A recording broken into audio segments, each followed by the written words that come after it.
Bienvenue sur We Haïti Capable, la plateforme de dialogue qui met en lumière celles et ceux qui font preuve de courage face aux obstacles, qui refusent la fatalité et qui partagent des pratiques innovantes et inspirantes, tout en racontant des histoires de transformation. Dans toute société qui aspire à la démocratie, 3 piliers sont indissociables: l'information, la transparence et la participation citoyenne. Sans information fiable, pas de choix éclairé. Sans de transparence, pas de confiance. Et sans participation, pas de légitimité démocratique. Aujourd'hui, ces 3 piliers sont plus nécessaires que jamais, y compris en Haïti. La presse, partout dans le monde, fait face à de nombreuses pressions. La rapidité extrême de la circulation de l'information, l'impact des technologies numériques, la multiplication des réseaux sociaux, la propagation de l'information et de la désinformation, l'émergence de l'intelligence artificielle, mais aussi des pressions économiques, politiques et certaines fois liées à la sécurité. Ce sont là quelques exemples parmi tant d'autres de défis qui rendent le métier de journaliste de plus en plus complexe. Et pourtant, malgré ces pressions, le journalisme reste l'un des espaces fondamentaux où le débat public peut exister, où les faits peuvent être établis et où les citoyens peuvent se reconnaître dans un récit commun. Informer aujourd'hui n'est pas un simple métier, c'est un acte de résistance civique, un engagement pour la vérité et souvent un risque personnel. Cette mission prend une importance particulière en Haïti. Alors que le processus électoral a été officiellement lancé, nécessitant un accès à une information fiable et pluraliste. Pour en parler, nous recevons aujourd'hui Frantz Duval, rédacteur en chef du Nouvelliste, depuis plusieurs décennies, l'un des médias les plus anciens et les plus respectés de la Caraïbe. Monsieur Duval, bonjour. Monsieur Michon, bonjour. Merci. Vous avez été témoin et acteur de l'évolution du paysage médiatique haïtien. Vous avez traversé des moments historiques cruciaux, comme des crises politiques, des catastrophes naturelles, des mobilisations sociales. Vous avez vu l'émergence de réseaux sociaux qui transforment aujourd'hui la circulation de l'information. Vous avez eu des journalistes soumis à des risques, confrontés à des entraves dans l'exercice de leurs fonctions et qui ont dû faire preuve d'une grande prudence dans la diffusion de l'information. Sa perspective est celle d'un professionnel qui connaît le terrain, les enjeux éthiques, les contraintes réelles et qui continue, malgré tout, à croire au rôle essentiel de la presse libre. Son regard est d'autant plus déterminant aujourd'hui que le pays entre dans une séquence électorale où la transparence, la vérification de l'information et la responsabilité médiatique sont essentielles. Avec lui, nous allons explorer 3 dimensions et peut-être d'autres qui sont fondamentales. L'état actuel de la presse haïtienne, ses défis, ses responsabilités, ses opportunités, le rôle que les médias peuvent jouer dans l'éveil citoyen et la participation publique, et enfin, les pistes concrètes pour construire un écosystème médiatique plus fort, plus libre et plus ancré dans l'intérêt collectif. Donc nous allons commencer par le diagnostic, mais Monsieur Duval, je vous donne de nouveau la bienvenue et merci de nous faire l'honneur d'être avec nous et de partager vos propos. Un plaisir d'être avec vous, Monsieur Michon. Donc vous êtes une personne extrêmement reconnue dans le pays, vous avez tout vu, vous avez tout écrit, vous connaissez le paysage médiatique haïtien. Si vous commencez par un constat en faisant un état de santé, où est-ce que se trouve aujourd'hui la presse écrite et la presse en général et les médias? D'où est-ce qu'on vient, où est-ce qu'on en est? Alors, il y a 2 façons de voir. La première façon de voir, on va voir la façon positive de voir. Haïti n'a jamais eu autant de médias. Haïti n'a jamais eu autant de liberté de la presse. Haïti n'a jamais eu autant de télévision, autant de radio, autant d'expression sur les réseaux sociaux. Il y a 2 quotidiens qui existent encore en Haïti. Je peux dire que de ce point de vue, au niveau de la quantité, la presse se porte très bien. Au niveau de la qualité, on peut faire la discussion à l'infini, mais ce qui blesse surtout, là où le bas blesse, c'est que les moyens économiques font défaut à la presse aujourd'hui en Haïti, parce que le pays est à sa 7e année de décroissance économique. La presse en Haïti vit avant tout et surtout de la publicité. Il n'y a pas de subvention pour les médias, il n'y a pas de politique publique pour supporter les médias. C'est la publicité, que ce soit pour les radios, pour les journaux, pour les télévisions. Et la publicité fait de plus en plus défaut parce que les commerces sont en train de s'effondrer, les industries quittent le pays, Les hommes d'affaires sont un peu aux abois. Ça, c'est difficile. Et aussi, il y a une autre difficulté qui est sécuritaire, d'ordre sécuritaire. Le pays n'a jamais été autant contraint à suivre des règles pour survivre, parce qu'un journaliste qui sort de chez lui, comme le citoyen d'ailleurs, ne sait pas s'il va rentrer, parce que sur sa route, il peut croiser une balle perdue, il peut croiser un chef de gang, il peut croiser n'importe qui peut mettre fin à sa vie ou bien attenter à sa vie, il peut sortir blessé de tout ça. Ce qui signifie qu'il y a une entrave pour collecter l'information, même s'il y a moins d'entraves pour diffuser l'information. La diffusion n'a jamais été aussi libre, mais la collecte de l'information est plutôt contrainte parce qu'il y a des difficultés réelles sur le terrain. Pour les directeurs de médias, c'est l'argent. Pour tout le monde, c'est la question sécuritaire. Et donc, parlons d'un vécu des journalistes. Quel est le vécu des journalistes aujourd'hui et aussi des rédactions? Le jour, comment c'est une réalité de trouver des financements? Il y a des réalités à confronter dans le journalier que vous devez peut-être partager avec notre public. Je vais expliquer d'abord pour un journal, le Nouvelliste, un ancien quotidien. Nous existons depuis 1898. On a toujours été une entreprise privée. On a toujours vécu de deux choses, de l'abonnement et de la publicité. L'abonnement a disparu en mars 2024 quand les presses du Nouvelliste, le local du Nouvelliste qui était à la route du centre, ont été, je dirais, passés par perte et profit. On a tout perdu, nos archives, nos installations, nos presses, nos bureaux, le local, enfin on a tout perdu, mais surtout on a perdu nos abonnés parce qu'on ne peut plus imprimer et on n'a plus de journal à livrer. Ça, c'est une difficulté concrète. Le Nouvelliste, heureusement, existe depuis 2006 sur Internet, mais le journal est en accès gratuit et libre sur Internet. On continue de faire un journal, mais ce journal ne rapporte pas de l'argent, contrairement au journal qui était livré aux abonnés. La deuxième difficulté, elle est d'ordre, encore une fois, financier. Il y a de moins en moins de publicité. Vous ouvrez le Nouvelliste aujourd'hui dans la version virtuelle, la version qui est sur le site, et bien vous allez voir des annonces d'institutions, vous allez voir des offres d'emploi d'institutions, l'État haïtien, les ONG, vous allez voir des petits avis, mais vous allez voir très peu de publicité commerciale. On est loin du temps où les compagnies de téléphone, ou les banques, ou les vendeurs de voitures, ou les restaurants, ou les magasins faisaient de la publicité. Aujourd'hui, les annonces ne sont quasiment plus publicitaires, c'est tout simplement des annonces légales. La personne doit faire publier l'offre d'emploi est publiée. La personne doit faire publier les avis d'appel d'offres, c'est publié dans le Nouvelliste. Mais la publicité a chuté drastiquement et malheureusement, cela continue d'année en année. Pour les journalistes, aujourd'hui, une rédaction comme celle du Nouvelliste s'arrange pour que les journalistes se réunissent une fois par semaine. Okay. Pour les éviter de faire tout le temps de déplacement à venir au siège du journal, nous avons laissé le centre-ville. Aujourd'hui, nous sommes à Pétionville. Et des fois, ce n'est pas facile pour des journalistes de venir jusqu'à Pétionville, d'autant plus qu'ils doivent aller travailler. Alors, on les laisse travailler et la grande coordination se fait à partir d'un téléphone. Aujourd'hui, le téléphone est devenu central dans le travail d'un journaliste du Nouvelliste. Il fait des photos avec son téléphone, il écrit des textes sur son téléphone, il communique à partir de son téléphone et en réalité, 80% de son travail le passe sur son téléphone. D'autant plus que pour un journaliste du Nouvelliste, nous avons décidé de restreindre. Les journalistes vont de moins en moins dans les zones difficiles.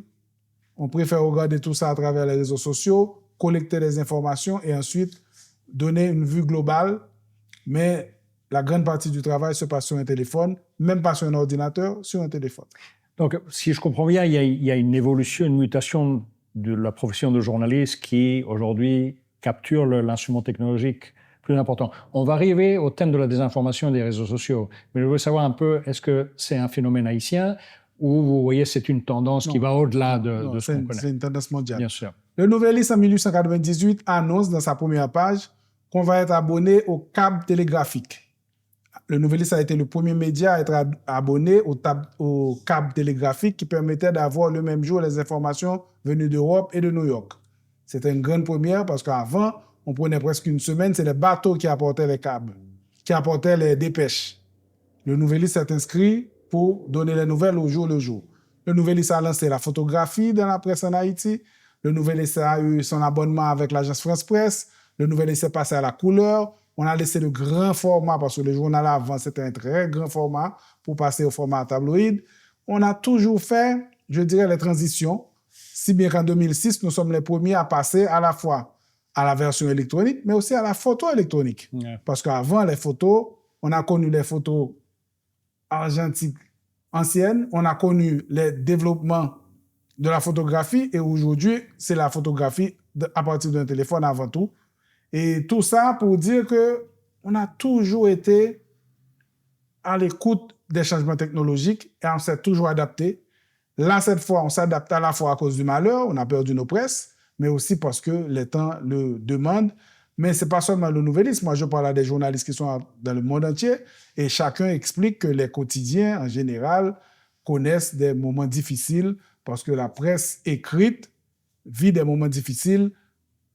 Je dirais, ce qui se passe avec les réseaux sociaux ont changé la donne totalement pour la presse écrite. Personne ne va plus attendre 24 heures pour lire son journal pour avoir les informations. Tout le monde veut être dans l'instantanéité. Et venons sur cette donne, justement, de l'instantanéité. Donc, saturation d'informations, l'information, on en a même de trop. Elle arrive rapidement, immédiatement. On veut cette consommation immédiate. Mais la vérification reste à désirer. Comment vous faites un peu la part entre ce qui est vérifiable, ce qui ne l'est pas, et comment vous, comme rédaction, vous avez une opinion sur ce que vous recevez? Vous avez dit que vos journalistes ont beaucoup d'informations à travers les réseaux sociaux ou via leur instrument technologique. Alors, comment vous... De ce point de vue, rien n'a changé. Les b.a.-ba de la profession restent de mise au nouvellisme. On collecte beaucoup d'informations et on fait beaucoup de tri. Okay. En réalité, le nouvellisme sur ses comptes sur les réseaux sociaux, nous avons été quasiment les pionniers à être présents sur les réseaux sociaux. Nous avons, à travers le nouvellisme ou à travers Ticket Magazine, les plus grandes audiences sur les réseaux sociaux. Pour Ticket, ça dépasse le million. 1,4 million de personnes suivent Ticket sur Instagram. Nous sommes sur Twitter, nous sommes sur Facebook. Nous avons l'audience. Cette audience attend une chose de nous, que le nouvellisme soit à la fois le premier recours en information fiable et le dernier recours en information fiable. Qu'est-ce que cela signifie? Quelle que soit la nouvelle qui circule, on attend de voir si le nouvellisme va répercuter cette nouvelle. Le nouvellisme va prendre son temps, va vérifier, va chercher des sources, va croiser et ensuite va prioriser, va hiérarchiser. C'est le b.a.-ba du travail du journaliste, on continue de le faire. Chaque jour, le journal qui n'est pas publié aurait pu faire 100 pages. Le journal qui a publié en fait 24 à 30 pages. Parce que chaque jour, les journalistes en permanence font ce travail de tri, de hiérarchisation et surtout de vérification. On ne va rien publier dans le nouvellisme parce que la nouvelle est belle, parce que la nouvelle est sensationnelle. On va attendre, on va chercher une source, on va trouver et ensuite on va croiser et enfin on va publier. Donc vous êtes on préfère être en retard, yeah, mais donner l'information juste. Parlons de manipulation de l'information, de changement de récit. Nous avons une réalité qui est propre à Haïti, notamment dans la zone capitaline et certains départements du pays, où nous avons des acteurs non étatiques, notamment les gangs, qui aujourd'hui manipulent le récit, qui intimident, qui utilisent l'information d'une façon agressive et directe. Comment pallier à cette réalité qui aujourd'hui aussi est une autre source d'information qui aussi affecte d'une façon ou d'une autre l'opinion publique, dans le bien ou dans le mal, c'est à vous de nous dire, mais qui est présente? Je vais prendre un exemple de ce qui s'est passé il y a quelques mois, un mois et demi, avec le nouvellisme même. Une rumeur commence à circuler qu'on a coupé le visa du directeur du nouvellisme, Marc Chauvet. Le nouvellisme n'a pas repris la nouvelle parce que le nouvellisme savait que c'était faux. En même temps, on savait que la seule façon de prouver que ce n'est pas vrai, il fallait qu'on voie Marc Chauvet aux États-Unis. Parce que personne, quand on coupe votre visa, ne va avoir un papier qui dit que votre visa est coupé ou s'il le reçoit, c'est totalement personnel. On ne pouvait pas démentir tout simplement en disant que ce n'est pas vrai. Ça aurait été notre parole contre celle des autres. On a attendu, ça a pris du temps. Marc Chauvet était parti, il a fait des interviews à Miami et la nouvelle s'est effondrée toute seule. Ça a pris du temps. Des fois, les manipulations, les fausses informations aussi s'écroulent en quelques heures ou après une journée. Si les Haïtiens croyaient tout ce qu'ils écoutent sur WhatsApp, parce que WhatsApp, on n'en a pas parlé, mais en réalité, ici, c'est le principal vecteur de transformation de l'information, mais c'est le principal outil aussi des manipulations. Vous recevez sur votre téléphone quelque chose qu'un ami, quelqu'un que vous connaissez vous a transmis, vous êtes enclin à croire. Mais en réalité, qu'est-ce que les Haïtiens font? Ils voient et puis ils vont regarder ailleurs dans les médias auxquels ils font confiance pour savoir si on va répercuter cette information. Souvent... Donc, ils croisent l'information, c'est ce que vous me dites. Tout à fait. Ouais, bien sûr. Si les Haïtiens ne croisaient pas les informations chaque jour et en permanence, le pays aurait déjà explosé. Si vous observez un panel d'Haïtiens qui écoutent les nouvelles, vous allez voir, ils regardent dans leur téléphone, ils écoutent la radio.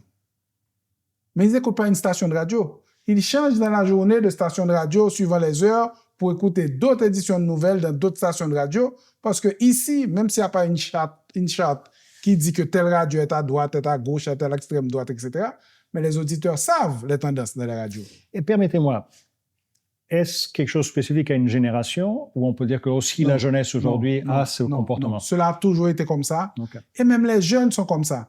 En réalité, ils regardent la nouvelle. Si ça peut faire sourire, on sourit. Si c'est une nouvelle inquiétante, on va chercher à vérifier. C'est une bonne chose. Moi, je crois que c'est comme ça que les gens réagissent. Et c'est pourquoi, des fois, il y a des informations qui circulent et vous voyez que la population se réveille le lendemain très calme. Mais vous dites que c'est pas possible. Hier soir, ça a chauffé beaucoup sur les réseaux et les gens se sont réveillés le lendemain et sont sortis. Eh bien, entre-temps, les gens ont essayé de s'informer et très vite, les manipulations, si elles ne sont que manipulations, parce que des fois, c'est vrai. Parce qu'il y a des mauvaises nouvelles, de très mauvaises nouvelles qui sont des fois vraies. Mais si c'est que de la manipulation, qu'une rumeur, la rumeur va mourir très vite parce que les gens ont cette intelligence d'écouter, de s'abreuver à plusieurs sources d'informations pour croiser, pour vérifier, et ils savent aussi à quel type de médias ils font totalement confiance. Il y a des médias, c'est comme on regarde les feuilletons ici. Il y a des médias, on écoute l'édition de nouvelles, mais c'est comme on regarde un feuilleton, on s'amuse, c'est plaisant, et il nous fait rire, mais en réalité, on sait qu'il faut aller. Donc on les distingue. Tout à fait. On les distingue totalement. Très bien. Un point important, et on en avait parlé à d'autres occasions. La presse a un rôle de faire l'état de la situation, et l'état de la situation, c'est aussi de dire les choses qui de temps en temps dérangent, mais ce sont les faits qui parlent. Et ça, c'est un thème essentiel.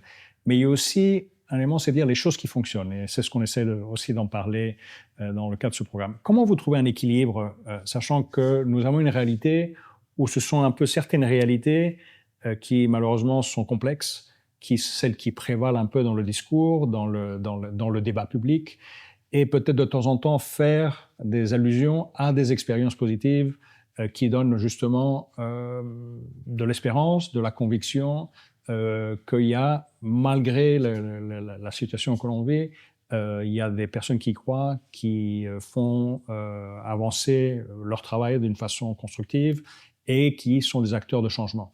Comment vous trouvez cet équilibre entre ces deux réalités? Et alors, je sais que ce n'est pas facile. Non, alors je vais vous expliquer. Le Nouvelliste, parce que moi je vais rester au Nouvelliste où je suis rédacteur en chef et journaliste et collaborateur depuis 40 ans. Le Nouvelliste, c'est 30 à 36 articles par jour. C'est-à-dire, c'est beaucoup de sujets.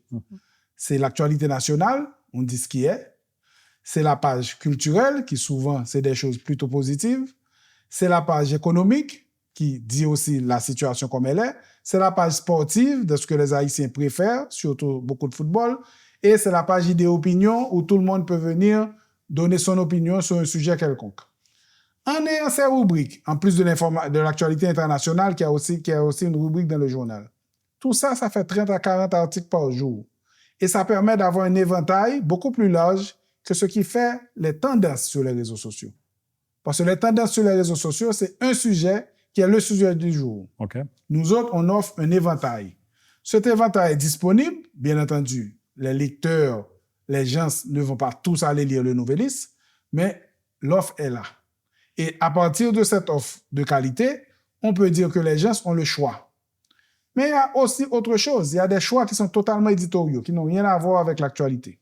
Cette année, le Nouvelliste a donné la priorité à 2 sujets dès le début de l'année. Le football et la musique. Quand je dis la musique, c'est le compas. Ce matin, on a célébré le fait que le compas haïtien a été inscrit sur la liste du patrimoine immatériel de l'humanité. Toutes mes félicitations pour ça. Pour le compas et pour tous les musiciens qui ont permis que cela soit possible. Mais si vous prenez le Nouvelliste sur l'année, vous tapez le mot compas et vous cherchez dans YouTube, non pas YouTube, dans Google pour voir qu'est-ce que le Nouvelliste a dit sur le compas. C'est plus d'une centaine d'articles sur le compas, qui d'habitude est un sujet qui n'est pas traité dans les quotidiens, qui n'est pas traité dans la presse écrite. Mais le Nouvelliste avait le sentiment que pour les 70 ans du compas, il fallait rendre hommage à ceux qui ont permis à ce rythme d'exister, mais aussi d'accompagner ce projet qui était de faire inscrire le compas au patrimoine immatériel. Pour le football, c'est un parti pris total du Nouvelliste. Le Nouvelliste fait des unes à longueur de semaine sur le football, les footballeurs haïtiens. Nous sommes avec eux dans la défaite, nous sommes avec eux dans la victoire, et il se trouve qu'Haïti s'est qualifié pour la Coupe du Monde. Mais quelque chose de spécial pour la Coupe du Monde? Pour Haïti? Oui, non, on va le faire. On le fait depuis 1960. Vous pouvez nous annoncer quelque chose déjà Non, depuis 1968, le Nouvelliste accompagne tous les rendez-vous du football haïtien pour une raison très simple. On s'est rendu compte, en ayant une bonne connaissance du pays, que ce sport, le football, c'est le sport le plus aimé en Haïti, le plus pratiqué en Haïti, mais c'est surtout le seul sport et le seul secteur où Haïti peut jouer d'égal à égal avec les autres. Quel que soit le pays, on sera battu, mais on jouera. Il y aura match. Et il faudra attendre la fin du match pour battre Haïti. À chaque fois, c'est comme ça. Et ça date, comme je vous le dis, depuis 1968. On a commencé à envoyer des envoyés spéciaux. Quelle que soit la catégorie, là, j'ai été, entre autres, avec d'autres journalistes au Qatar parce qu'Haïti participait à la Coupe du Monde et de la catégorie des moins de 20 ans, je crois. Mais tout ça pour dire que nous sommes convaincus qu'il faut donner au public des raisons d'espérer, et le football fait partie des raisons d'espérer. La musique fait partie des raisons d'espérer. Totalement d'accord. On va passer du football aux élections, mais je vais combiner les deux. Donc, on peut dire que maintenant, on est en période électorale, au moins ça a été annoncé. Je voudrais savoir, avant tout, est-ce que le football peut être un élément fédérateur? On a vu, lorsque Haïti s'est qualifié, tout le monde est descendu de la rue, et il y avait un élément partagé, commun à tous les niveaux. Est-ce qu'il y a quelque chose à apprendre de ce partage en un moment où, justement, il y a une nécessité de fédérer les jeunes et la population autour d'un processus d'expression démocratique? Ce qui manque en Haïti, il faut un discours. Qu'est-ce que le football nous apprend? Le football nous apprend que chacun peut avoir son équipe. Yeah.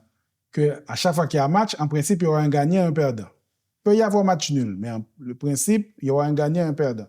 Si c'est un championnat, à la fin, il y aura un champion. Il n'y aura pas 50 champions. Il y aura un champion. Les élections, c'est la même chose. La démocratie, c'est la même chose. Tout le monde peut participer, mais à un certain moment, il y aura un élu. Il y aura quelques élus au Parlement. Ou une élue. Ou une élue. Ou quelques élus pour les municipalités. Bien sûr. Mais ça, il faut l'expliquer. On peut même faire le parallèle avec le football, dont nous acceptons les règles, pour dire que dans les élections, dans la démocratie, aussi il y a des règles. Aussi il y a des cartons jaunes. Aussi il y a des cartons rouges. Mais il se trouve qu'aujourd'hui, on ne porte pas le discours en Haïti, on ne porte pas de discours pour supporter la démocratie, on ne porte pas assez de discours pour supporter les élections, on ne porte pas assez de discours pour quel que soit le sujet qui concerne la vie dans la cité. Aujourd'hui, il y a un problème de sécurité, mais vous êtes en Haïti depuis quelque temps, c'est qui le général qui mène la bataille et qui porte cette bataille sur son dos en ayant un discours pour expliquer à la population, pour expliquer à la communauté internationale, pour expliquer aux policiers qui sont impliqués, voilà pourquoi nous nous battons, voilà quels sont nos objectifs et voilà ce à quoi on veut arriver. Il y a cette faiblesse. Il y a dans les radios haïtiennes, dans quasiment toutes les radios haïtiennes, des émissions sportives. Il y a dans les radios haïtiennes, dans quasiment toutes les radios haïtiennes, des émissions sur la musique, le compas. Dans combien de radios il y a une émission sur les règles de la démocratie? Sur les élections? Peut-être qu'à la dernière minute, on va essayer de faire quelque chose pour encourager les gens à aller voter, à aller respecter les règles, mais il se trouve que ce n'est pas suffisant. Depuis quelques années, la communauté internationale met l'accent, et cela se voit dans la façon dont on veut donner de l'argent aux partis politiques. Il faut donner une place aux femmes, il faut donner une place aux personnes souffrant d'handicap. C'est bien, mais il y a les règles du jeu d'abord à respecter. Que vous soyez une femme, que vous soyez un homme, que vous soyez un handicapé, il y a des règles du jeu à respecter. Comment va-t-on faire pour mettre l'accent sur les règles? On donne de l'argent, on ne demande pas de respecter les règles. On ne peut pas distribuer de l'argent tout simplement parce que quelqu'un a mis des femmes comme candidats. Bien sûr. Mais ça ne peut pas être nécessaire, mais pas suffisant. Mais les élections, c'est un moment aussi de réfléchir, de débattre, de se projeter. Et nous avons aujourd'hui une jeunesse qui, au moins, qui avait 17 ans en 2015-2016, qui aujourd'hui a à peu près de l'ordre de 28 ans, ils ne savent pas ce que c'est l'expression à travers le vote, qui est une expression démocratique. Ils ne savent pas quel est le débat sur les idées et peut-être il faudrait voir comment mettre un processus électoral avant tout comme un dialogue, un débat d'idées, un débat programmatique d'une offre de différentes couleurs politiques. Comment la presse peut jouer ce rôle pour justement activer, faciliter, créer des espaces pour que justement ce soit ce débat d'idées de cet Haïti que l'on veut et de cet Haïti qui est proposé par un acteur ou un autre acteur? La presse peut jouer ce rôle, mais en même temps, la presse est attaquée parce qu'il y a un aspect de ce qui se passe en Haïti avec le paysage médiatique qu'on n'a pas développé. Mm-hmm. Depuis maintenant une quinzaine d'années, les politiques envahissent la presse. Ils obtiennent des licences, ils ouvrent des radios, ils ouvrent des comptes sur les réseaux, ça s'appelle les, comment dire, enfin des comptes d'information sur les réseaux, et chacun veut que ce soit sa vérité qui est dite. Sauf que l'État, qui n'a pas d'organe de régulation, qui n'a pas d'organe qui regarde, je dirais, l'écosystème médiatique. Il n'y a pas un code de déontologie de la presse? De la presse, oui. Entre les médias, je dirais, traditionnels. Traditionnels, OK. Mais il se trouve que les nouveaux venus ne sont ni au courant, ni formés à ça. Je comprends. Mais non plus, ça n'inquiète pas assez. Et aujourd'hui, on peut être, j'ai dit au début qu'on était avec le plus grand nombre de médias qui n'a jamais existé dans ce pays, mais on peut aussi être avec un très grand nombre de médias qui ne jouent pas les règles du jeu. Ça aussi, c'est une réalité. Je ne pense pas qu'on va changer ça par un coup de baguette magique, mais il faut regarder qu'est-ce qu'on est en train de créer comme monstre. Parce qu'au final, quand chaque leader politique a une licence pour émettre un nom clair, pour dire ce qu'il veut, et surtout en sa position, en sa faveur, ça peut finir par nous donner une espèce de cacophonie où personne ne respecte plus les règles et personne n'accepte la défaite.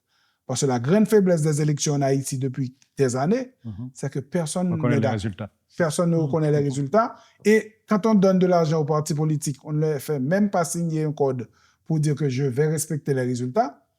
Je trouve qu'on est en train de passer à côté de quelque chose. Parlons de projection lorsque vous regardez les médias. Quelles sont vos craintes dans une évolution? Vous nous donnez quelques pistes. Et quels sont aussi vos souhaits ou vos espérances et les opportunités? Si vous regardez sur les autres, vous projetez dans 5 ans, qu'est-ce que vous craignez le plus et qu'est-ce sur lequel vous espérez le plus? Ce que je crains le plus, c'est une lente disparition de ce qu'on appelle les médias traditionnels. J'entends par médias traditionnels, non pas les médias qui ont toujours existé, mais les médias qui respectent encore les règles de la profession.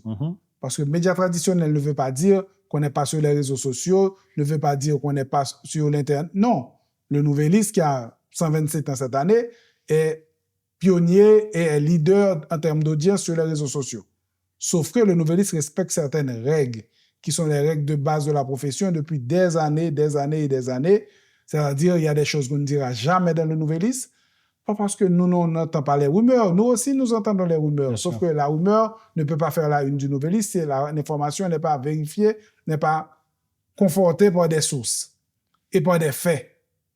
Ça, la grande crainte, c'est qu'au fur et à mesure, par, je dirais, absorption, par envahissement, ceux qui ne respectent pas les règles finissent par gagner et qu'un matin, on se retrouve dans une cacophonie totale avec des médias qui portent dans tous les sens, mais où la vérité et les faits ne seront quasiment qu'accessoires. Mais donc, on fait confiance à l'haïtien, à l'haïtienne qui s'est distingué de vrai et de faux, qui regarde à droite. Il le fait. Ou il y a des réformes structurelles à faire? Il le fait, mais il y a des réformes structurelles à faire. Parce qu'un pays, une société doit décider dans quel sens il va. Quel que soit le sens, il faut décider dans quelle direction on va. On ne peut pas laisser la chose. Je suis pour la liberté totale de la presse, mais en même temps, quand je réfléchis pays, il faut une structuration, il faut des balises, il faut un regard, il faut à la fois un contrôle. Très bien. Et vos opportunités? Qu'est-ce que vous voyez comme opportunités? Les opportunités, c'est qu'aujourd'hui, avec l'intelligence artificielle, on peut monter un média tout seul. C'est ça aussi, c'est une opportunité. C'est une technologie nouvelle qui offre des choses totalement intéressantes. Et on a essayé au Nouvelliste de faire des caricatures avec l'intelligence artificielle. Et alors, qu'est-ce que une caricature, parce que le Nouvelliste utilise beaucoup de caricatures depuis une 50aine d'années. Une caricature, ça prend des heures. Parce que c'est un vrai travail. Mais en réalité, vous demandez à l'IA de vous faire une caricature et vous corrigez au fur et à mesure. Après 30 minutes, vous avez quelque chose de potable. C'est pas aussi Autant bien. que ça, 30 minutes? Ah, mais oui. Ah, Non. Je vous dis, après beaucoup de corrections, ouais, 30 bien sûr. minutes. Ouais. Non, très vite, vous pouvez avoir quelque chose, mais je pense que c'est pas satisfaisant Bien parce sûr. que l'IA... Il faut affiner. Ouais. Voilà, il faut affiner et ensuite l'IA doit vous connaître un petit peu pour savoir dans quel environnement vous êtes. Parce que c'est comme tous les outils, ça peut faire bien, ça peut faire mal. Il faut que celui qui donne les ordres soit bien au courant de ce qu'il veut. Parce que vous me demandez une caricature avec 3 personnes, on vous donne 3 personnes de type caucasien, c'est pas la même chose que ce qu'on aurait aimé avoir pour Haïti. Bien sûr. Bref, il faut savoir ce qu'on veut et il faut essayer de coller à l'actualité, qui est l'actualité haïtienne, dont l'IA n'est pas obligatoirement au courant. Mais très vite, ça avance. Certains, vous avez déjà paramétrisé votre IA. Non, on essaie. On n'a pas encore publié, mais on a vu que c'est quelque chose qui est intéressant. Ouais, c'est une évolution super intéressante. On pourrait passer des heures et c'est vraiment un luxe de vous écouter et votre voix est une voix que tout le monde écoute. Mais si, en guise de conclusion, on vous disait qu'est-ce qui vous fait croire en Oui Haïti Capable, qui est un peu la source d'inspiration de cette initiative, qu'est-ce qui vous motive? Qu'est-ce que vous diriez au public qui nous écoute? Parce que ce pays a toujours connu des moments difficiles. Et ce pays s'est toujours élevé. Bien entendu, nous traversons aujourd'hui un moment difficile pour des questions de faiblesse sécuritaire, pour des questions économiques, parce que les gens sont un peu, je dirais, perdus, parce qu'il n'y a pas ces voix, il n'y a pas ces paroles fortes qui sont portées par l'un ou l'autre des acteurs de la société pour nous guider. Mais en même temps, ça va venir. Ça va venir. À la fin, des chocs vont finir par émerger quelque chose et je crois que l'avenir sera meilleur que le passé. Bon, sur ces paroles, je peux vous dire que oui, Haïti Capable, encore merci de porter ces messages, votre voix dans tout le pays, qui résonne dans tout le pays. Nous sommes toujours en train en train de lire vos articles avec beaucoup d'intérêt et encore merci pour le travail du Nourris. Merci beaucoup pour l'invitation et continuez avec votre travail. Merci encore. Beaucoup. Merci. Merci encore, Monsieur Duval. Cette conversation nous rappelle une vérité fondamentale. Une démocratie sans information libre est une démocratie en sursis. Et cette vérité prend une dimension particulière aujourd'hui, alors que le processus électoral est lancé et que chaque citoyen et citoyenne aura bientôt des choix importants à faire. La presse ne peut pas tout résoudre. Elle ne remplace ni la justice, ni la gouvernance, ni l'engagement citoyen. Mais elle rend tout cela possible. Elle éclaire, elle documente, elle questionne, elle révèle aussi ce qui fonctionne, ce qui résiste, ce qui inspire. Dans un pays où les crises se superposent, où la fatigue collective est réelle, où le cynisme peut sembler rationnel, la capacité d'un peuple à se regarder en face, lucidément, sans complaisance, mais aussi sans désespoir, est peut-être son premier acte de reconstruction. L'information n'est pas un luxe, c'est un droit. Et ce droit, nous devons collectivement le rappeler, le défendre et le protéger. La participation citoyenne commence par l'accès à une information fiable. Elle continue par le débat, par l'exigence de la transparence, par le refus de l'indifférence. Elle se concrétise dans le vote, dans l'engagement associatif, dans l'entrepreneuriat social, dans toutes les formes de contribution au bien commun. Si vous regardez cette émission aujourd'hui, posez-vous cette question. Que puis-je faire à mon échelle pour renforcer la transparence, soutenir une presse libre et participer pleinement à ce processus électoral qui commence? Cela peut être aussi simple que vérifier une information avant de la partager. Soutenez un média indépendant, engagez-vous localement et lorsque le moment viendra, participez de manière informée et consciente. Car chaque geste compte, chaque voix compte. Merci, Monsieur Duval, pour cette conversation essentielle, pour votre engagement de tous les jours et pour votre lucidité. Et merci à vous, téléspectateurs, auditeurs, citoyens et citoyennes, car c'est ensemble, dans la diversité de nos contributions, que nous pouvons affirmer « Oui, Haïti capable ». Non pas comme une incantation, mais comme un projet qui demande de l'information, de la transparence, de la participation et du courage. Nous vous donnons rendez-vous au prochain épisode pour continuer ensemble ces réflexions sur l'avenir d'Haïti et ses opportunités. Merci de nous suivre, merci de votre engagement et à très bientôt.